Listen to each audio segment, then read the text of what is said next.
అయోధ్యలోని ఆంజనేయ ఆలయానికి భక్తులు పోటెత్తుతున్నారు. జై శ్రీరామ్, జై హనుమాన్ నామస్మరణతో అయోధ్యాపురి హోరెత్తిపోతోంది. ఇంతకీ అయోధ్యలోని హనుమాన్ గర్హి ప్రాముఖ్యత ఏంటి? ఎన్నో శతాబ్దంలో ఆలయ నిర్మాణం జరిగింది. అక్కడ హనుమంతుడి దర్శనం చేసుకుంటే శ్రీరాముడి ఆశీస్సులు దక్కినట్టేనా? అయోధ్యలోని హనుమాన్ గర్హి నుంచి సాక్షి టీవీ ఎక్స్క్లూజివ్ రిపోర్ట్. అసలు సిసలు అయోధ్య చూడాలి అంటే మాత్రం ఈ హనుమాన్ గడి ప్రాంతానికి రావాల్సిందే. ఇక్కడ ఉండే హనుమాన్ ఆలయం ఇది. కరెక్ట్గా రామ జన్మభూమిని ఆనుకుని ఉంటుంది ఈ హనుమాన్ గడి ప్రాంతం. 10వ శతాబ్దంలో ఈ హనుమాన్ గడి ప్రాంతాన్ని నిర్మించారు అని చెప్తారు.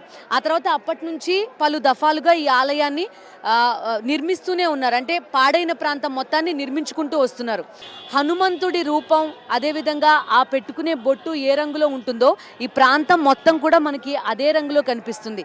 మొత్తం ఇళ్లకి వేసే పెయింట్స్ దగ్గర నుంచి ఈ ప్రాంతం అంతా కూడా అసలు సిసలైన అవధ్ లాగా మనకు కనిపిస్తుంది. శ్రీరాముడికి కోటాను కోట్ల మంది భక్తులు ఉండొచ్చు, కానీ ఆయనకు ప్రియమైన మహాభక్తుడు మాత్రం అప్పటికీ ఇప్పటికీ ఎప్పటికీ ఆంజనేయుడు మాత్రమే.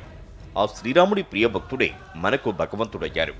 హనుమాన్ అంటే ఒక నిజాయితీ, హనుమాన్ అంటే ఒక ధైర్యం, హనుమాన్ అంటే ఒక సాహసం, హనుమాన్ అంటే కొండంత బలం, హనుమాన్ అంటే వినయం, హనుమాన్ అంటే జ్ఞానం, హనుమాన్ అంటే భక్తి పారవస్యం, హనుమాన్ అంటే ఒక అంతులేని కొలవలేని కొండంత భక్తికి నిలువెత్తు నిదర్శనం.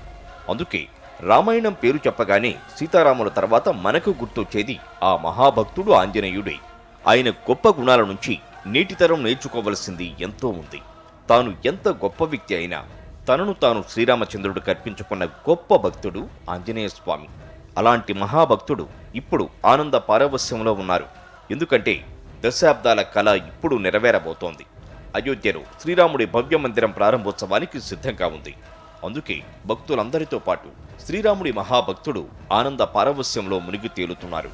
ఆ సందడి అంతా అయోధ్యను ఆనుకుని ఉన్న హనుమాన్ గర్హిలో స్పష్టంగా కనబడుతోంది. భక్తుల తాకిడితో ఆలయం కిటకిటలాడుతోంది. దాదాపు 10 శతాబ్దాలకు పైగా చరిత్ర ఉన్న హనుమాన్ ఆలయం ఇది. దీన్ని హనుమాన్ గడి లేదంటే హనుమాన్ గర్హిగా పిలుస్తుంటారు. ఇది యూపీలోని అయోధ్యలో ఉన్న ఒక ప్రసిద్ధ హనుమాన్ దేవాలయం. ఈ ఆంజనేయుడి ఆలయం రామ జన్మభూమికి 1.5 కిలోమీటర్ల దూరంలో ఉంది. అయోధ్యలో రామయ్య దర్శనానికి వచ్చే భక్తులు ఖచ్చితంగా ఈ హనుమాన్ ఆలయాన్ని సందర్శించకుండా వెళ్లరు. హనుమాన్ గర్హి ప్రాంతంలో ఎక్కడ చూసినా మనకు కాషాయ వర్ణమే కనిపిస్తుంది. చుట్టుపక్కల ఉన్న భవనాలన్నింటికీ ఆ రంగులే వేస్తారు. ఎక్కడ చూసినా మనకు హనుమాన్ రూపమే కనిపిస్తుంది. శ్రీ ఆంజనేయం అన్న నామస్మరణే ప్రతిధ్వనిస్తూ ఉంటుంది. ఈ ఆలయానికి చాలా పెద్ద చరిత్రే ఉంది. ఇది 10వ శతాబ్దంలో నిర్మించారు. హనుమంతుడు ఇక్కడ ఒక గుహలో ఉండి రాముడి జన్మస్థలంగా భావించే రామ్కోట్ను రక్షించాడనేది ఇక్కడి స్థల పురాణం. ఈ ఆలయం కొండపై ఉన్నట్లు కనిపిస్తుంది. ఆంజనేయుడి దర్శనానికి 76 మెట్లు ఎక్కాలి. ఆలయ చరిత్ర ప్రకారం రావణుణ్ణి ఓడించి సీతారాముల అయోధ్యకు తిరిగి వచ్చిన తర్వాత హనుమంతుడు రామ్కోట్ను రక్షించడానికి అయోధ్యలోని ఒక గుహలో ఉండేవారట. స్కంద పురాణం ప్రకారం రాజు విక్రమాదిత్య హనుమాన్ గర్హితో పాటు 360 దేవాలయాలను నిర్మించారు. కానీ ఔరంగజేబు గర్హిని ధ్వంసం చేసి మసీదును నిర్మించాడట.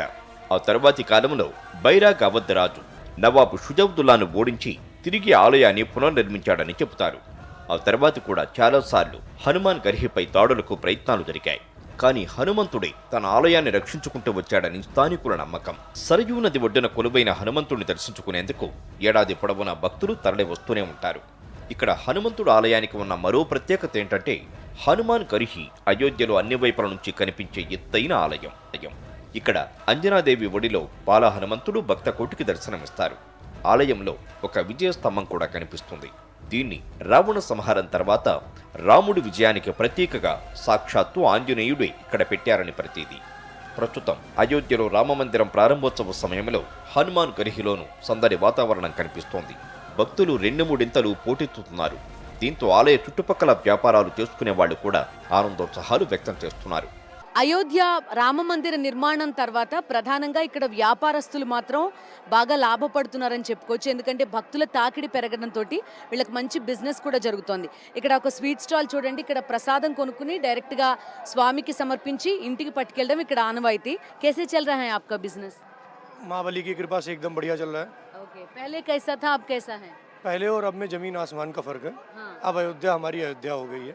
जहाँ तक हम जानते हैं कि अयोध्या में भक्तों की भीड़ बढ़ती ही रहेगी अयोध्या प्रगति करती रहेगी, उन्नति करती रहेगी और यहाँ का शौर्य और बढ़ता जाएगा।